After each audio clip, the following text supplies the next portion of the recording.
எவ்வளவு ட்ரிக்ஸா என்னை உள்ள கொண்டாட்டீங்களே. வெளியே வாங்க, அவங்கள வச்சுக்கிறேன். யோ வக்கீல் வண்டு முருகா, நீ என்ன உள்ள வந்து இவங்களோட உட்கார்ந்துருக்க? அத ஏயா கேக்குற?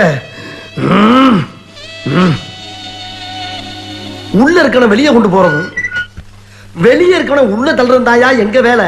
அதுக்கு எவ்வளவோ வார்த்தைகள் பேசுவோம், ஆனா ஒரே வார்த்தையில என்னைய உள்ள கொண்டாட்டாங்க அவங்க. அப்புறம் என்னாச்சு? அதுக்கப்புறம் என்ன, ஜட்ஜ் அப்செட் ஆகி, ஏண்டா நீங்க 3 பேரும் கூட்டுக்கலவனையா இருந்துகிட்டு சட்டத்தையா ஏமாத்துறீங்கன்னு 3 பேரும் ஒரே லாக்கப்ல 15 நாளைக்கு கிடக்குறான்னு ஜட்ஜ்மெண்ட் எழுதிட்டாரியா. ஜட்ஜ்மெண்ட் இருந்தாலும் நான் வக்கீலாச்சு விடுவனா. இப்ப வந்துருவானுங்க அசிஸ்டன்ட் ஜாமீனோட. அதுக்கப்புறம் வச்சுக்கிறவனுங்கள இந்த வந்துட்டானுங்கல்ல, என் செல்ல வந்துட்டானுங்கல்ல. வாங்கடா.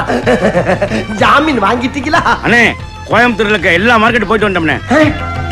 மார்க்கெட்டுக்கா?